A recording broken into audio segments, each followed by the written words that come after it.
The jarring ring of my cell phone shattered the quiet calm of our living room.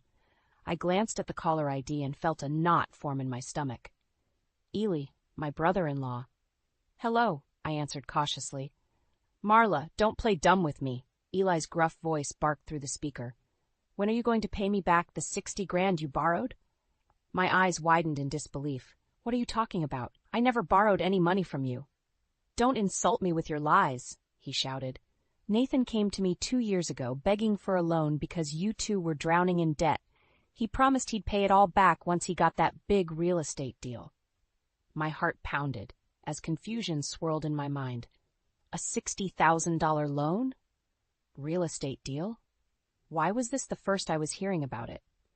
Ellie, I don't know what you're talking about, but Nathan and I are certainly not drowning in debt. There must be some misunderstanding. A bitter laugh crackled through the phone. Misunderstanding? You ungrateful. Don't you dare talk to my wife like that. Nathan's voice startled me as he snatched the phone from my hands. I watched his face contort in anger as he paced back and forth, growling harsh whispers I couldn't make out. The veins bulged from his neck as he argued fiercely with his brother. My mind raced to make sense of Eli's wild accusations. Had Nathan really taken out a massive loan without telling me? And what debt was he talking about? As far as I knew, we were doing fine financially, a little tight with the housing market dip, but nothing unmanageable. Right? Doubt crept in as I replayed the past few months. Nathan's suspiciously long work hours, the hushed phone conversations whenever I entered a room, our dwindling savings that he always blamed on expenses. I shuddered, feeling like I didn't recognize the man I loved anymore. Nathan abruptly ended the call, his face flushed red. He ran his fingers through his hair, letting out a frustrated exhale. What's going on, Nathan? I asked, unable to hide the slight tremble in my voice. Did you really take out a loan from Eli? He avoided eye contact, his jaw tightening. It's complicated, but you don't need to worry about it. The hell I don't, I snapped, surprising both of us with my outburst. Eli made it sound like we're drowning in debt, and you've been lying to me about money troubles. Nathan finally met my gaze, his eyes a swirling storm of conflict. Marla, you've got to trust me on this, okay? I'll handle it. I opened my mouth to protest, but he gently placed his finger on my lips, forcing a weak smile. Everything will be fine, I promise. He leaned in and kissed my forehead before grabbing his jacket and keys. Where are you going? Out. He muttered without explanation, heading for the front door. I watched helplessly as he left our home, slamming the door behind him. Doubts and suspicions swirled violently in the pit of my stomach. Who was this person I'd married, and why did I feel like I was surrounded by lies? I spent a restless night, staring at the ceiling, replaying Eli's biting words in my head. A $60,000 loan? How could Nathan have racked up that kind of debt without my knowledge? As the sun peeked through the curtains, I heard the front door creak open. Feigning sleep, I listened to Nathan's heavy footsteps and the muffled thud of his jacket hitting the floor. I rolled over, my eyes catching sight of the weary slump in his shoulders as he entered the bedroom. You're home late, I said flatly. Nathan flinched, clearly not expecting me to be awake. Yeah, had to work overtime on this new property listing. Lies. That's all I'd been hearing from him lately. My jaw clenched as I studied the dark circles under his bloodshot eyes. We need to talk about what Eli said. Marla, it's nothing, he grumbled, avoiding eye contact as he loosened his tie. My idiot brother has never been able to mind his own business. Then explain it to me. I shot back, anger bubbling up. Explain these mysterious debts and a $60,000 loan you apparently took from him behind my back. Nathan whirled around, his eyes flashing with rage. Because it's between me and him, all right? You weren't involved. We're married, Nathan, I shouted, jumping out of bed. When did you decide anything involving that kind of money wouldn't involve me? His face softened slightly as he opened his mouth to respond. But I wasn't finished. And that's not even the worst part, I seethed. The absolute worst is you lying to me this whole damn time. Nathan winced as my words struck a nerve. I haven't been lying. Oh, yeah? I stalked over to the dresser and yanked open the drawer, rifling through it until I found the bank statements. Then how about explaining these? I shoved the documents into his chest. pointing at the dwindling numbers that told a very different story than his "everything is fine" platitudes. "Our savings account is getting drained every month, and you keep telling me it's for bills or expenses for work."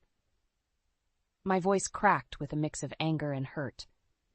"What expenses, Nathan? The truth, for once." He stared down at the statements, his jaw clenched tightly. The strangled silence between us was deafening.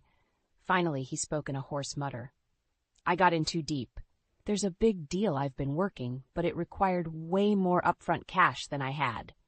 He dragged a hand down his face warily. "I took the loan from Eli to cover it, telling him I'd pay him back once I landed this property." "And you couldn't tell me any of this because—" I folded my arms, raising my eyebrows expectantly. Nathan sighed heavily, plopping down on the edge of the bed. "You've been so focused on your career and wanting to start a family soon, I didn't want to disappoint you or add even more stress." My body went rigid as his words washed over me. More lies. Flimsy justifications for keeping me in the dark. Disappointment burned through me like acid. How had the devoted man I fell in love with become such a stranger? I fixed Nathan with a cold stare. "Get out!" His head snapped up, eyes widening in shock. "Marla, wait, please." "Get out of my house," I repeated slowly, my voice dripping with venom. "I can't even look at you right now." For a beat, Nathan looked like he might protest. But something in my expression must have convinced him otherwise.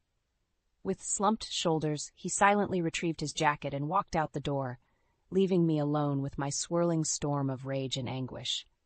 The deafening silence that filled our home after Nathan left was suffocating. Part of me wanted to believe his lies, to cling to the man I thought I knew. But the gut-wrenching truth hung heavy in the air. My husband had betrayed my trust in the worst way. I slouched on the couch, my head in my hands as I fought back tears. I couldn't keep living oblivious and naive while he squandered our future.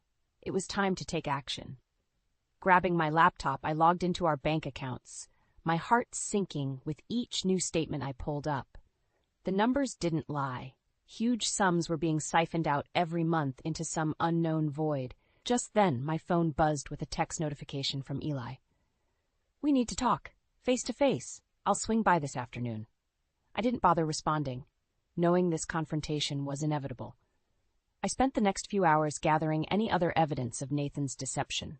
Credit card statements, suspicious numbers frequently called from his phone, reports of unusual cash withdrawals from various ATMs. By the time Eli arrived, I was sitting amidst a storm of incriminating paperwork, my mind swirling with anger and disbelief. Eli barged in without knocking, his face set in stern determination. "Marla, He froze, taking in the documents scattered around me. "What is all this?" "Proof," I stated flatly, gesturing for him to sit down on the couch. "Proof that my husband has been lying to me about everything. Money has been disappearing from our accounts for months, maybe even years." As I launched into a detailed recounting of Nathan's excuses and evasions, Eli's expression morphed into seething rage. "That lying sack of shit," he growled, slamming his fist on the coffee table.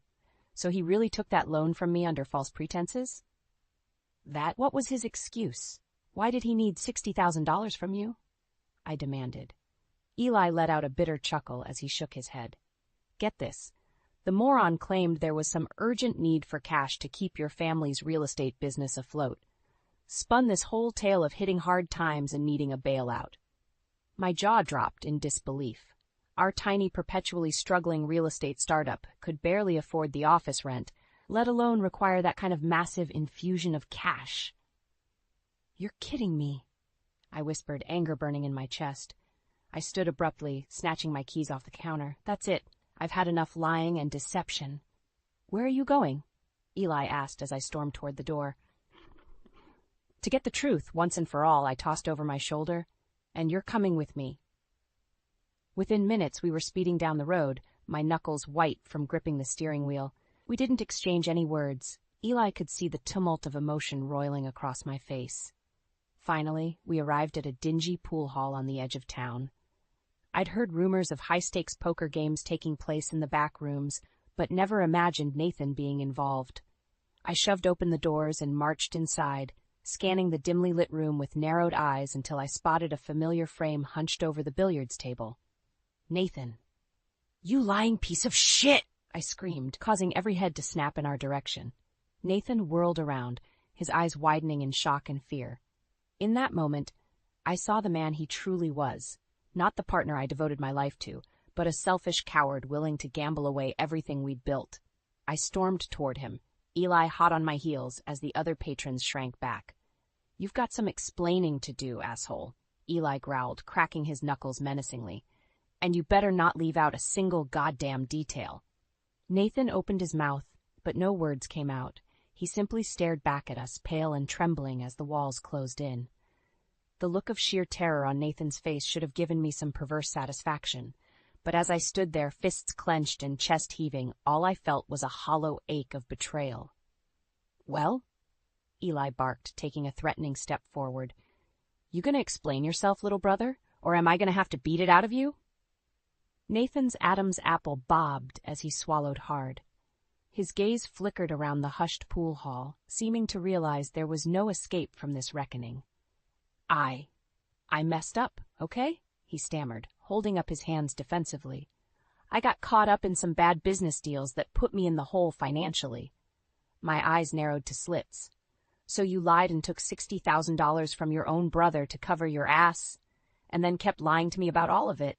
Something flashed in Nathan's eyes. Was it shame? Remorse? I couldn't tell, and quite frankly, I didn't care anymore. "The loan was just supposed to be temporary," he insisted, desperation creeping into his voice. "I was going to pay Eli back once this big property deal went through, but things spun out of control." "Out of control?" I scoffed derisively, shaking my head in disgust. "Our bank accounts were getting drained every month from gambling debts and whatever illegal crap you were pulling in these sleazy underground games." Nathan opened his mouth, but I silenced him with a raised hand. I'd heard enough lies to last a lifetime. Reaching into my purse, I pulled out the thick stack of documents I'd gathered, statements, histories, and photocopies cataloging Nathan's astounding web of deception. "This," I shoved the papers against his chest, my voice trembling with rage, "is everything I've uncovered about your disgusting betrayal, every filthy secret, every repulsive lie you told me." With a sinking feeling, Nathan thumbed through the evidence, his face paling as the magnitude of his misdeeds was laid bare. "Marla, I can explain." "Save it," I spat. "I'm done listening to your pathetic excuses." From the corner of my eye, I noticed the other pool hall patrons shifting uncomfortably, wanting no part of this messy confrontation. Good. I wanted them to see the lying, cheating scumbag I'd been married to. Eli stepped up beside me, cracking his knuckles ominously. "So what's it going to be, Nathan? You going to come clean about how big of a dirtbag you've been?" Panic flickered across Nathan's face as he looked between us helplessly. "Please, just give me one more chance. I can fix this, I swear." Something inside me snapped at his sniveling pleas. Winding my arm back, I let loose a slap that cracked across his cheek with a resounding smack. "You already had your chance, you selfish prick," I shouted, poking him hard in the chest. "Now it's time to pay up for every dollar and every lie." Hot tears stung my eyes as I glared at the man I once loved, the person I naively hitched my entire future to. Eli was right. He was a lying sack of shit, not even worthy of being called family. Nathan cradled his reddened cheek, his eyes filled with a childlike fear. The air was thick with tension as we reached an impasse, the ultimatum hanging perilously. "Well," Eli growled, flexing his thick arms menacingly, "you gonna start talking and make things right? Or do we got a problem here?" My heart pounded against my ribs as Nathan's gaze met mine, silently pleading for some shred of mercy or understanding. But there was nothing left to salvage. He was on his own now. Over the next few days, I operated in an enraged haze, making preparation after preparation for the inevitable confrontation. I invited a few of our closest mutual friends over under the pretense of a peacemaking dinner between Nathan and Eli. Little did Nathan know it was the setup for his grand unveiling as a liar and a cheat.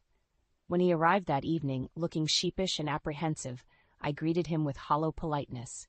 The others chatted and made small talk over drinks in the living room, blissfully unaware of the storm brewing.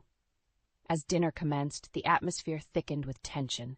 I noticed beads of sweat forming on Nathan's brow as he kept shooting nervous glances between Eli and me.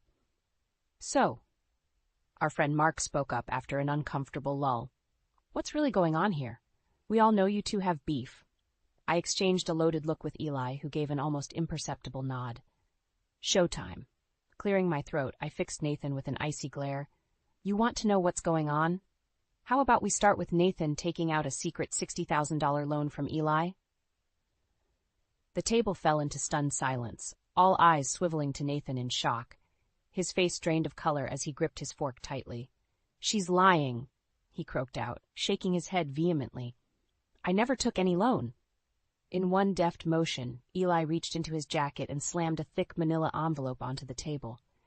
It landed with a heavy thud, scattering utensils. Really, bro? His tone dripped with disdain. Because I've got bank statements, text messages, and a whole damn paper trail showing otherwise. With trembling hands, Eli extracted the stack of documents, letting them flutter out as undeniable proof. My chest tightened as I watched the realization wash over our friends' faces. The confusion, the disbelief, the dawning horror at the depths of Nathan's betrayal. No. Angela, my closest friend, whispered as she stared at the paperwork. How could you, Nathan? Your own family. His expression contorted with panic as he scanned the incriminating evidence surrounding him, the cornered prey with nowhere left to run. It's not what it looks like, I swear, he pleaded, looking around the table desperately. I was going to pay him back. I got in over my head with this real estate deal. Cut the shit, Nathan!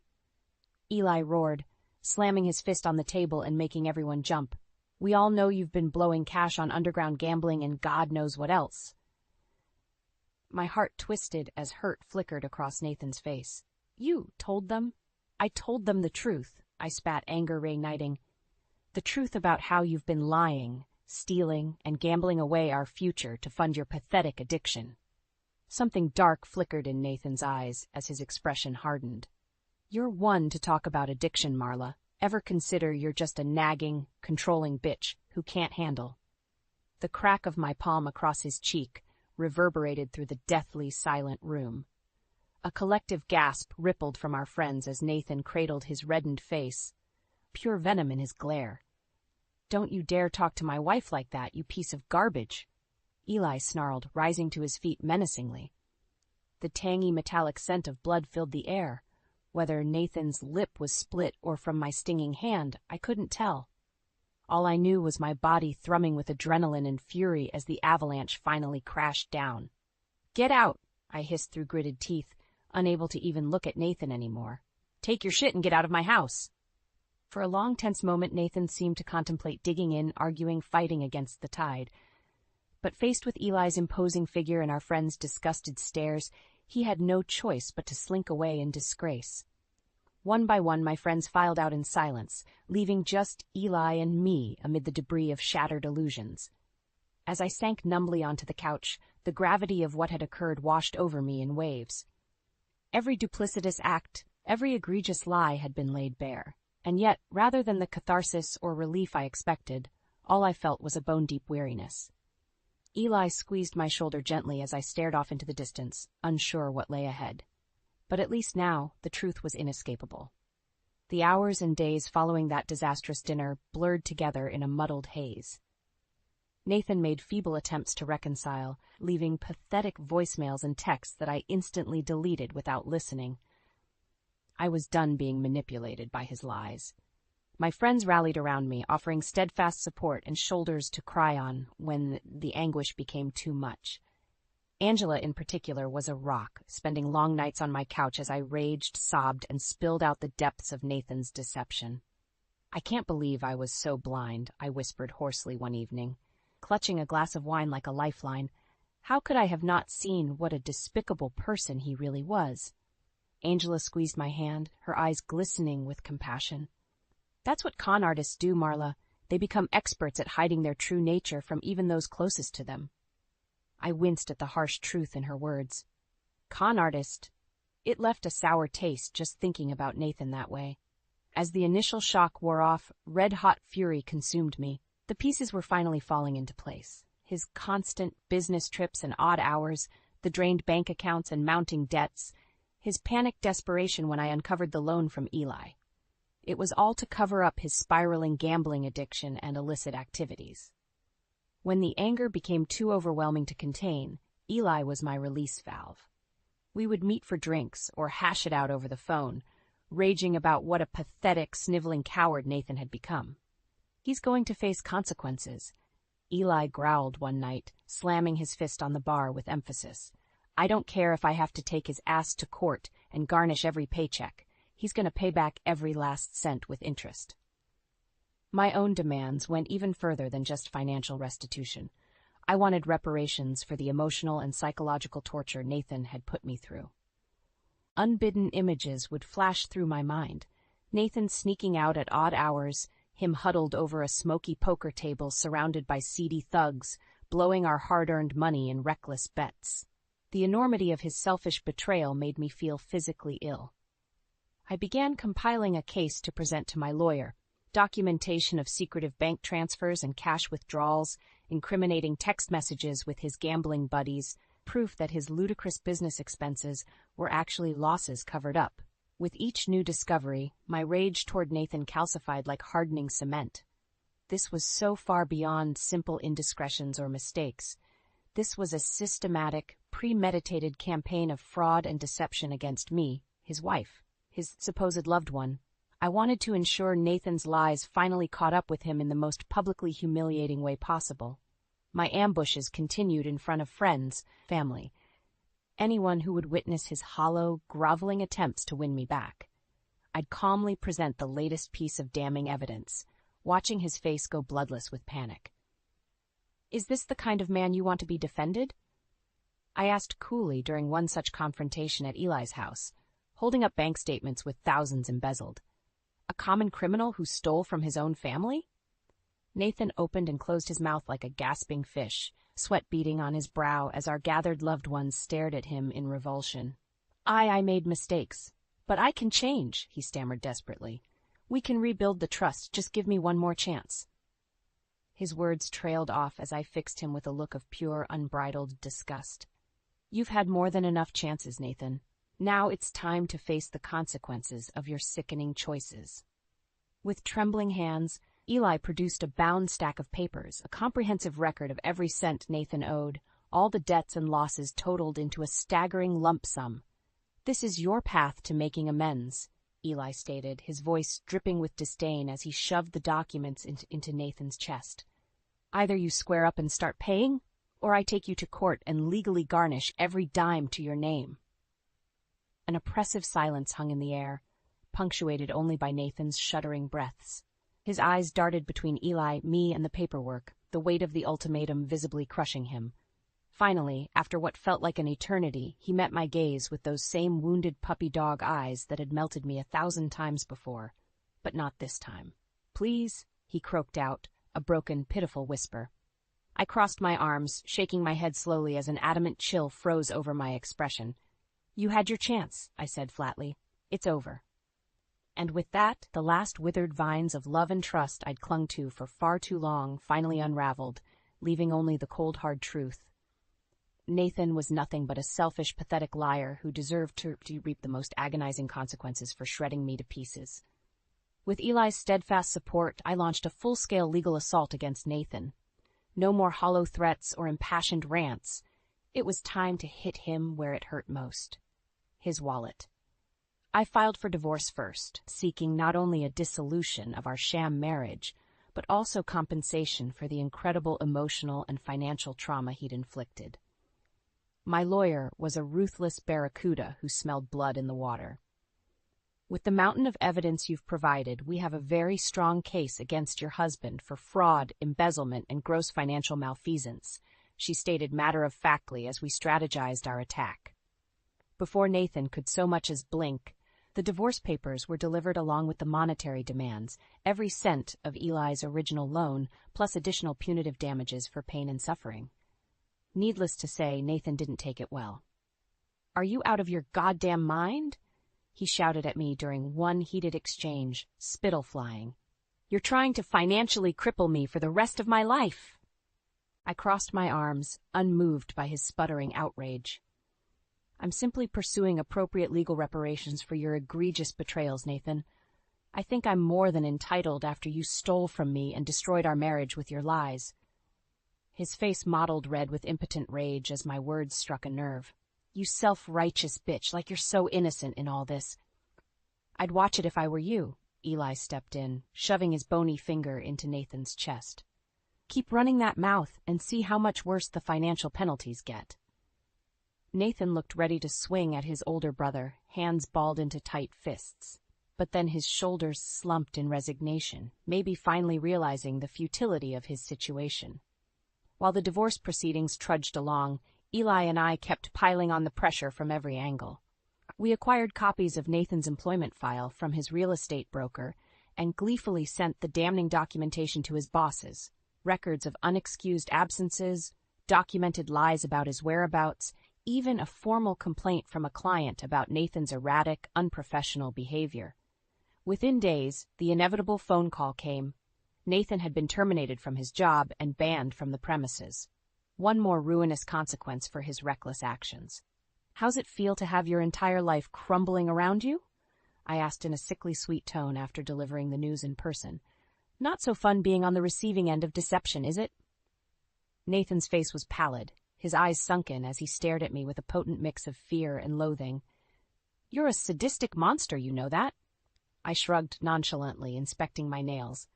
Maybe so, but at least I'm not a pathetic, sniveling liar who torched my own marriage for some cheap gambling thrills. Watching him flinch at my biting words, I felt a twisted sense of wicked satisfaction. For far too long he had gaslit me, controlled the narrative with his manipulations.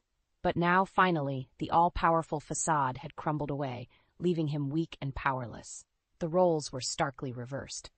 Over the ensuing weeks, Nathan couldn't even muster a whimper of protest as heavy garnishments were applied to what little assets and income remained in his name.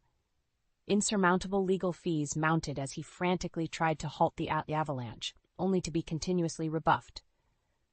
We made sure to extract our proverbial pound of flesh plus interest, calling in every chit and using every underhanded tactic his own duplicity had exposed. Eliciting any mercy would have been useless. We had definitively beaten him into submission, the dying dog too hobbled to bite back. In the end, after liquidating what remained of his rapidly dwindling net worth, we recouped the entirety of Eli's loan amount, plus triple in punitive damages for me.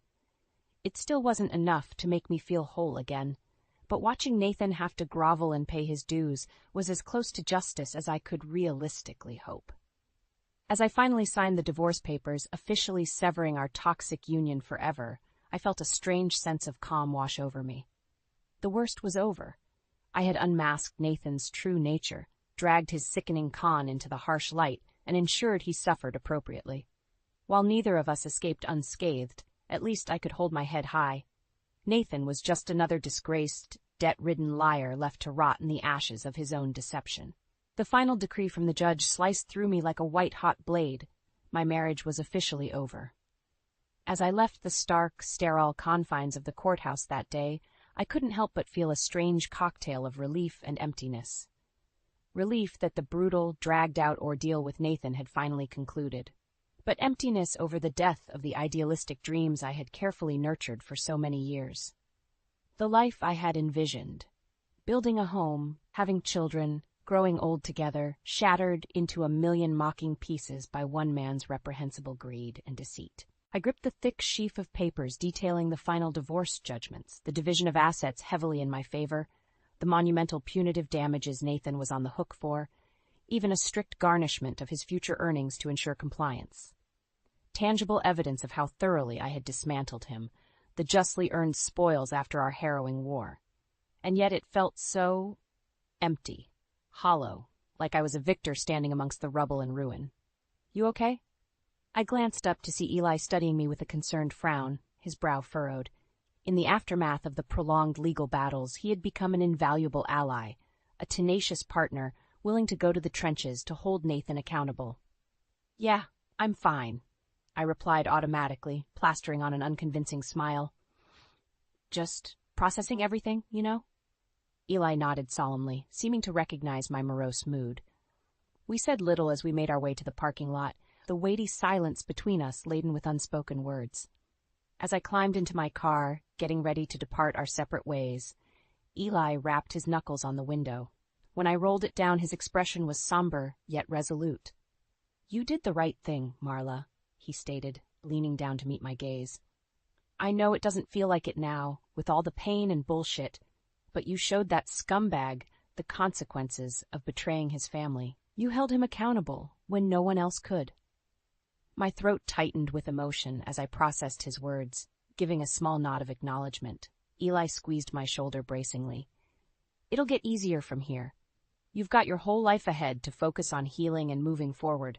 I'm sorry it had to happen this way. With that, he stepped back, offering me one final look of solidarity before turning and walking towards his own vehicle. I watched him go, feeling paradoxically lighter yet more adrift than I had in years. The weeks and months that followed were a harsh sojourn into uncharted territory, rebuilding my life from the ashes, one sobering step at a time. I threw myself headlong into my work, determined to re-establish the parts of my identity that Nathan had slowly leached away through years of gaslighting and control. Little by little, with the help of my support system, I regained my footing and composure. The burden of deceit lifted from my shoulders as I finally allowed myself to breathe freely. Inevitably, updates about Nathan's downward spiral trickled back to me. How he was ensnared in another high-stakes gambling scheme, racking up further debts he had no prayer of repaying. How he was kicked out of his rented apartment and sofa surfing from one friend's place to another. Bitter rants about the psycho bitch ex-wife who ruined his life. Part of me felt a vicious sense of vindication upon hearing those sordid tales. Let the sadistic liar reap the fruits of his actions, sleeping in the bed of consequences he had so meticulously made. But for the most part, I simply felt indifferent. A chapter had closed, cauterized after being ruthlessly extricated from my life like a cancerous growth. In the end, the ultimate revenge was simply moving forward, thriving and finding fulfillment in a life cleansed of Nathan's toxic influence.